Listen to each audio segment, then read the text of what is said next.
Assalamualaikum warahmatullahi wabarakatuh. Ketemu lagi dengan saya Ade Setiawan sebagai tutor paket C PKBM Harapan Baru. Ya, kali ini kita akan bahas tentang materi sosiologi kelas 10 di semester 1. Ya. Tema hari ini kita akan bahas tentang penyimpangan sosial dan kenakalan remaja. Di mana nanti akan kita bahas ada beberapa hal, yaitu memahami dinamika perilaku menyimpang, faktor penyebab, dampak, dan solusi pengendalian sosial. Ya, dimohon untuk teman-teman peserta paket C bisa menyimak yang akan saya sampaikan dalam materi kali ini. Ya, konsep dasar penyimpangan sosial yaitu perilaku menyimpang bukan hanya sekedar pelanggaran aturan formal, melainkan tindakan yang tidak sesuai dengan nilai dan norma yang disepakati oleh masyarakat. Terkadang kita ini hidup bermasyarakat perlu menyadari hal-hal yang harus kita jaga tentang aturan yang ada di masyarakat ataupun lingkungan kita, baik itu norma dan sebagainya. Maka dari itu, teman-teman peserta paket C harus memahami itu. Kita hidup ini jangan sampai kita tidak mengikuti aturan yang ada. Nah, pengertian menurut para ahli yaitu menurut Robert M. J. Lawang, penyimpangan sosial adalah semua tindakan yang menyimpang dari norma-norma yang berlaku dalam suatu sistem sosial dan menimbulkan usaha dari pihak berwenang dalam sistem itu untuk memperbaiki perilaku tersebut. Dan ada lagi menurut Bruce J. Cohen, perilaku menyimpang adalah setiap perilaku yang tidak berhasil menyesuaikan diri dengan kehendak masyarakat atau kelompok tertentu dalam masyarakat, sehingga dianggap melanggar batas toleransi sosial. Nah, dari dua tokoh ini, para ahli ini sama-sama hal kita membahas tentang masalah eh, tindakan atau perilaku, ya dimana teman-teman juga harus menyadari bahwa penyimpangan sosial itu memang ya jangan sampai terjadi di dalam diri kita sendiri. Dan harus bisa memahami, harus kita bisa menyelesaikan masalahnya jangan sampai terjadi. Oke, kita lanjut. Nah, di sini ada juga faktor penyebab. Kenapa sih remaja ataupun anak-anak usia sekolah, ya, apalagi usia-usia paket C ini, ya, banyak remaja yang menyimpang, ya. Pertama, adanya sosialisasi tidak sempurna. Nah, di sini bisa dibilang kurangnya bimbingan moral, dan keharmonisan dalam keluarga ataupun broken home yang merupakan agen sosialisasi primer. Nah, ngomongin masalah broken home, nah mohon maaf, kehidupan kita tidak ada yang sempurna. Ya mungkin ada orang tua kita yang ngasih utuh ataupun memang kondisinya ya ada yang sudah bercerai dan ada juga sudah mungkin hubungannya retak. Nah, terkadang orang-orang yang menyimpang ini kadang bukan karena dia ini menyimpang, kadang karena ada faktor tertentu yang dimana orang tuanya itu tadi yang dibilang broken home atau sudah bercerai, sehingga sosok anak ini tidak mendapatkan perhatian lebih dari orang tua, sehingga dia bergaul dengan orang ataupun teman yang lainnya, sehingga temannya ini kebetulan mendapatkan teman-teman yang kurang baik, sehingga perilaku anak ini atau remaja ini menyimpang ya. Kedua, ada subkebudayaan menyimpang. Nah, di sini pengaruh lingkungan berkaulan teman sebagai teman sebaya atau peer group yang membiasakan pelaku melanggar norma. Nah, ini yang tadi saya sampaikan di awal ya, bahwasanya poin pertama tadi ketika hubungan orang tuanya sedang broken home, sedang kurang baik-baik saja, anak ini mendapatkan teman ataupun teman sebaya yang kurang baik ya. Sehingga lingkungan itu pun menyebabkan dia juga tambah kurang baik sehingga menyimpang ya atau melanggar norma ya. Terus yang ketiga ada krisis identitas ataupun kontrol diri lemah. Ya, yang dimaksud di sini adalah ketidakmampuan remaja mengendalikan emosi dalam memproses mencari jati diri. Nah, ngomongin krisis identitas ini ya atau kontrol diri lemah ini Ya, bahwa anak ini belum bisa mengatur emosinya, ya, belum bisa mengontrol diri sehingga apapun yang terjadi mungkin bawaannya emosi, bawaannya marah. Nah, maka dari ini perlu banget untuk teman-teman di paket C harus bisa menyadari ya, ya, supaya jangan sampai emosi kita tidak bisa dikendalikan. Oke, next.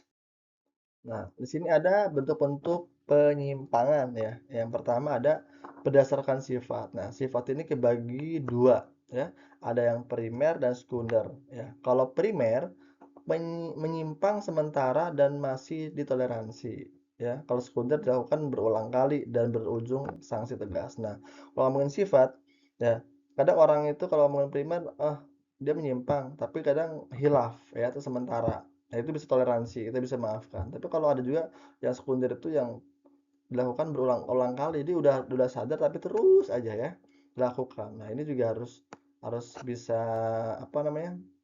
Diketahui ya kenapa ya.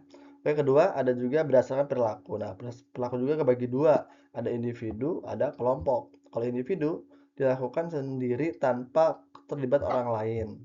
Kalau kelompok ya perilaku kolektif bersama geng atau kelompok. Nah, ini kalau membentuk penyimpangan, kalau sendiri mungkin entah bolos sekolah, ya kan? Ya kan? Mungkin sendiri bisa terjadi. Dari rumah itu berangkat tapi nggak nyampe sekolah. Ya, atau mungkin membohongi orang tua, ya. Mungkin habis dari mana ataupun apapun itu malah orang tuh dibohongi. Ya kalau kelompok jelas nih, entah dia mungkin kegiatan apapun itu entah mohon maaf ibaratnya seperti ya kalau bolos sekolah tadi mungkin ada juga sama-sama kan, ada juga mungkin melakukan hal-hal yang di luar dugaan. Misalkan entah itu tawuran ya kan atau bagaimana. Ini juga ya mungkin lebih ke kelompok ya. Oke.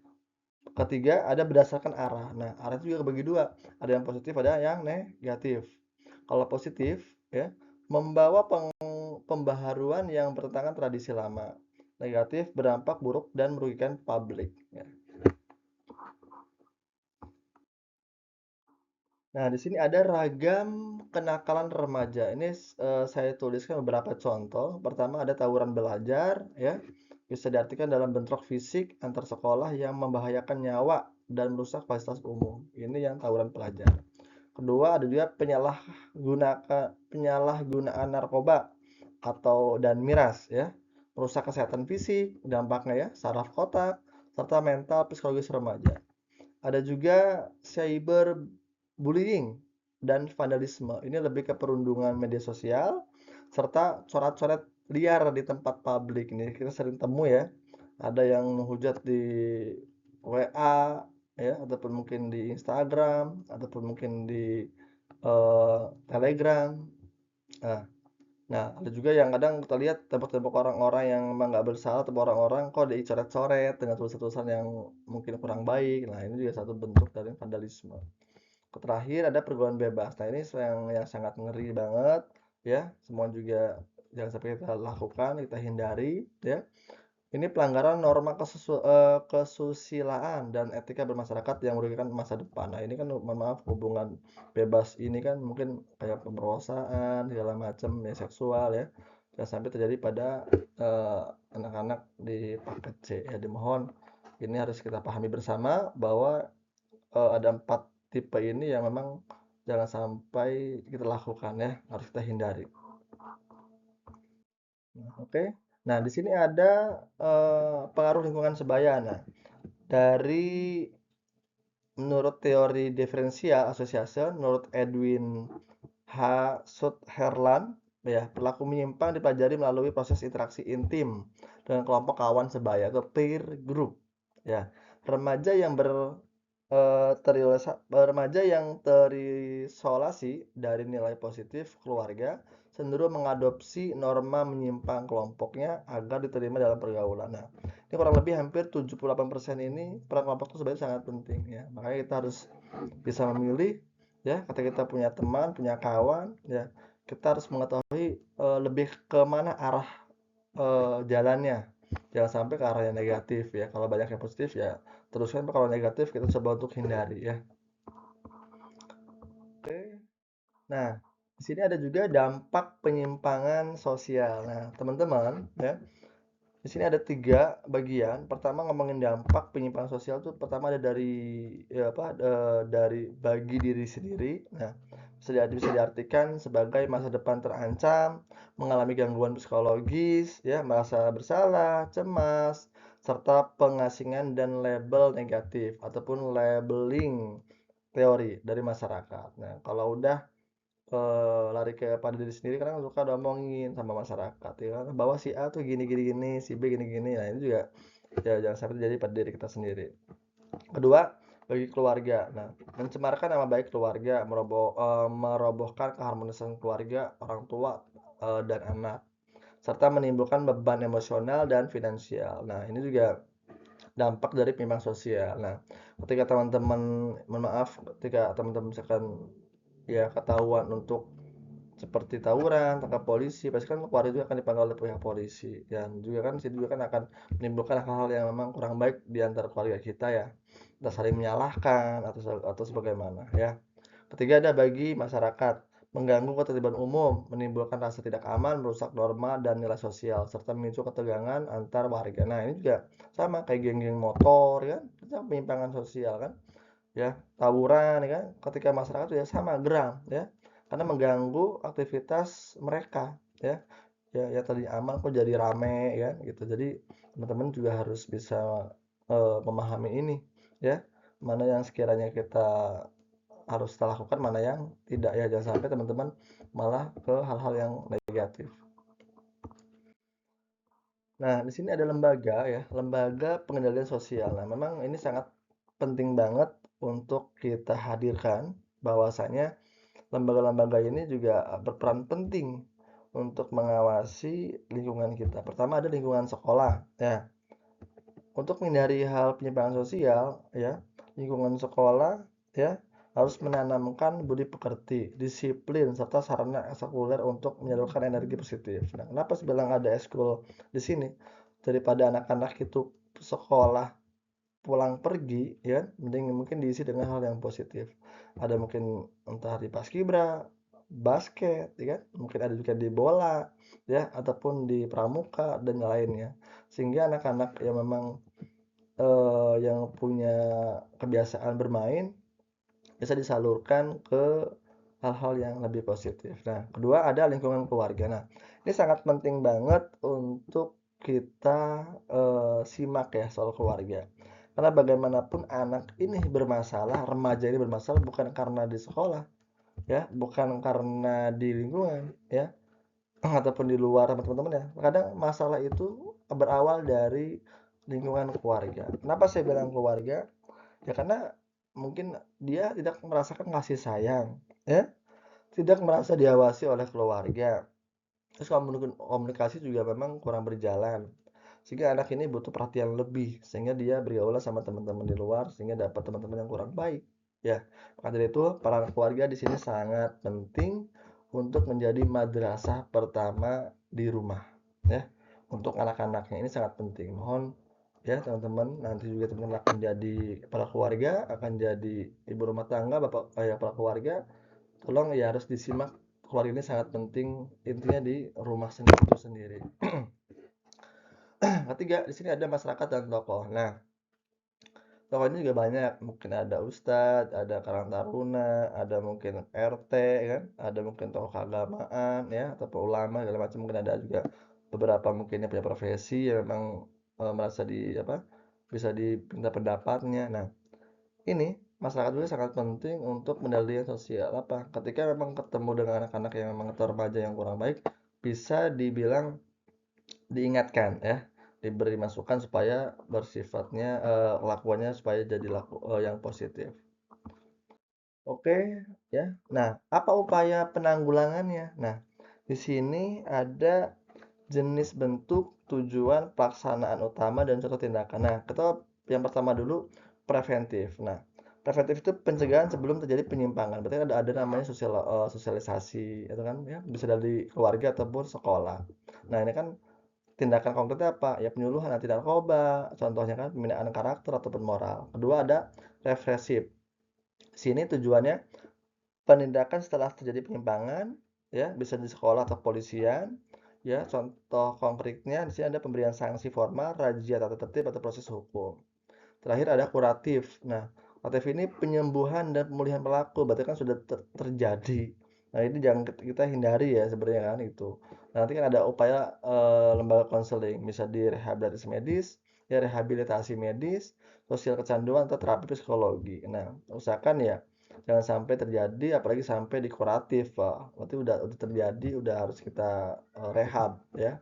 Usahakan kita di preventif saja, pencegahan semua itu lakukan, penyuluhan dilakukan supaya remaja-remaja di Indonesia ini khususnya PKBM Harapan Baru di paket C tidak jangan sampai ada yang terlibat dalam hal-hal penyimpangan sosial ya. Oke, next. Nah, di sini ada quotes dari saya ya. Eh, Masa muda bukan untuk dihabiskan dalam penyesalan ya, melainkan dirawat dengan prinsip, integritas dan kebermanfaat sosial ya. Nah, mungkin dari saya itu saja untuk awalan materi tentang penyimpangan sosial atau kenakalan remaja. Nah, dimohon untuk teman-teman paket C ya, yang memang saya ajar ya di kelas 10 ya, dimohon nanti teman-teman siapkan untuk penugasan mandiri ya. Nanti di sini ada 5 poin ataupun 5 pertanyaan yang harus teman-teman baca dan teman-teman nanti diskusikan ya ataupun dicari jawabannya. Nanti di pertemuan-pertemuan berikutnya, entah baik itu virtual ataupun nanti offline ataupun tatap muka, nanti bisa dibahas ya atau dikumpulkan, nanti kita bahas bersama ya apa-apa yang memang sekiranya kita belum kita pahami ya. Mungkin itu saja dari saya. Mohon maaf jika ada hal-hal yang kurang berkenan. Saya akhiri. Wassalamualaikum warahmatullahi wabarakatuh.